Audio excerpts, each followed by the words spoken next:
Hello అండి, welcome to my channel smart big family. ఈరోజు అయితే మా ఇంట్లో గ్యాస్ అయిపోయిందండి. ఈ మధ్యలో అయితే గ్యాస్ అయితే దొరకట్లేదు కదా. గ్యాస్ అయితే అయిపోయిందండి. గ్యాస్ బండి ఆయనని ఎన్నిసార్లు అడిగినా కూడా గ్యాస్ అవైలబుల్గా లేదనేసి చెప్తున్నారు. గ్యాస్ కూడా ఒక సైడ్ నుంచి బుక్ కావట్లేదు. మేమైతే కట్టెల పొయ్యి మీద అయితే ఈరోజు వంట చేస్తున్నాము. ఈరోజు కాదు, ఇప్పుడు 3-4 డేస్ కంటే ఎక్కువనే అవుతుంది కట్టెల పొయ్యి మీద వంట చేసుకోవడం. ఇలా బయట పొయ్యి పెట్టుకొని అయితే వంట చేస్తున్నాము. ఇక్కడైతే మా బిడ్డనైతే మా బావ కూతురు అయితే అన్నం అయితే వండుతుంది. అన్నం అక్కడ అవుతూ ఉంటే ఇక్కడనైతే కూరగాయల కటింగ్ అయితే జరుగుతుందండి.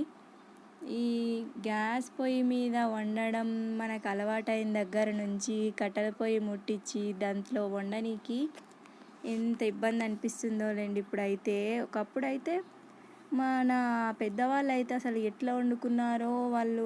ఇంకా అప్పట్లో కరెంట్ లేదు, గ్యాస్ లేదు, ఏది లేదు. నిజంగా అప్పటి వాళ్ళని గ్రేటే అనాలండి. ఇప్పుడైతే మనకి కరెంటు, గ్యాస్ పొయ్యి ఇవన్నీ అలవాటైపోయి మనకైతే అసలు అన్నీ ఈజీ అయిపోయినాయి. ఇక్కడనైతే మా కూతురు ఒక టమాటాలు కట్ చేస్తుంది, నేనైతే ఇక్కడ ఆలుగడ్డలు అయితే కట్ చేస్తున్నాను, పొట్టు తీస్తున్నాను.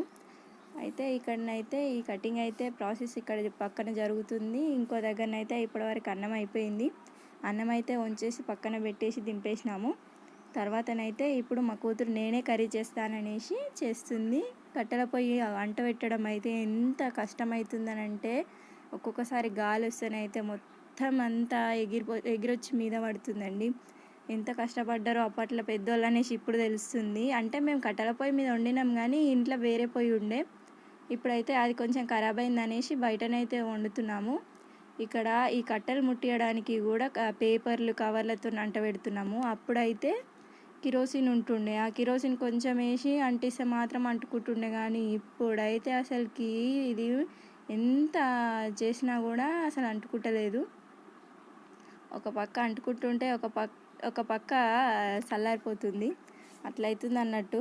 అప్పటి వాళ్ళు అయితే కొంచెం వాళ్ళకు ఎప్పటికీ దాని మీద అలవాటు ఉంటుండే కాబట్టి అప్పుడైతే ఈజీగా అయిపోతుండే. ఇక్కడనైతే కుకింగ్ ప్రాసెస్ అయితే స్టార్ట్ అయింది కర్రీది. ఫస్ట్ అయితే ఉల్లిగడ్డలు వేసింది నూనె పోసి, తర్వాతనైతే ఆలుగడ్డలు, టమాటాలు, పసుపు, ఉప్పు, కారం అవన్నీ వేసి కలుపుతుంది. ఇక్కడనైతే వీడియోనైతే తీస్తున్నాము. ఇంకా చెప్పాలంటే అప్పట్లో రోజులు అసలుకి వాళ్ళు ఎట్లా గడిపిర్రు ఎట్లా అనేసి మనకైతే ఇప్పుడు చాలా ఇబ్బంది అనిపిస్తుంది అవన్నీ గుర్తు చేసుకుంటుంటే. మీకైతే మరి మీ ఇంట్లో గ్యాస్ అయితే అయిపోతే మీరు ఎట్లా వంట చేసుకుంటున్నారు కింద కామెంట్ అయితే చేయండి. ఈ వీడియో కనుక నచ్చితే లైక్ చేయండి, షేర్ చేయండి, తప్పకుండా సబ్స్క్రైబ్ అయితే చేయండి. ఇంకా అప్పటి విషయాలు మాట్లాడుకోవాలనంటే అప్పట్లో పెద్దవాళ్ళు అయితే ఎంత కష్టపడుతుండే అంటే పొద్దున లేచిన కాడ నుంచి మొదలు పెడితే నైట్ ఇంటికి వచ్చేంత వరకు వాళ్ళ పనులన్నీ పొలం దగ్గర చేసుకోవాలి, ఇంటి దగ్గర చేసుకోవాలి, పిల్లల్ని చూసుకోవాలి. అన్ని పనులు ఎలా చేసుకున్నారో అసలుకి ఒక్కొక్కసారి గుర్తు చేసుకుంటేనే చాలా బాధ అనిపిస్తుంది. ఎందుకంటే అప్పట్లో కారం పొడి దంచుకోవాలి, ఇంకా కూరగాయలు వండించుకోవాలి. ఇప్పుడంటే మనకైతే కూరగాయలు అయితే బజార్కి పోతే దొరికితే కొనుక్కొని మనమైతే వండేసుకుంటున్నాం. కానీ కారం పొడి మిల్లులు లేవు అప్పుడు. బియ్యం పట్టడానికి మిల్లులు కూడా లేవండి. బియ్యం కూడా దంచుకొని వండుకుంటుండేనంట అప్పట్లో. కానీ ఇప్పుడైతే మనమైతే చాలా లక్కీ అనే అనుకోవాలి. ఎందుకంటే మనకైతే అన్నీ వచ్చేసినాయి ఇప్పుడైతే. అప్పుడైతే ఏది లేదు కాబట్టి వాళ్ళైతే అప్పటి రోజులల్లో ఎట్లా గడిపిర్రు, ఎందుకంటే వాళ్ళు అట్లా చేసినారు కాబట్టి వాళ్ళైతే ఇప్పుడైతే చాలా స్ట్రాంగ్ ఉన్నారు అప్పటి వాళ్ళు. కానీ ఇప్పటి వాళ్ళమైతే మనమైతే అంత మందులతో చేసిన అన్ని కూరగాయలు, పంటలు ఇవన్నీ తినేసి మనకైతే ఇప్పుడు ఏం చేతనైతే లేదు. వాళ్ళలాగా మనకు పని చేయాలంటే అస్సలు మనకు కాదు. ఇక్కడైతే కర్రీ అయితే రెడీ అయిపోయింది. ఈ రెడీ అయిపోయిన కర్రీని తినాలంటే ఎంత అదృష్టం ఉండాలి.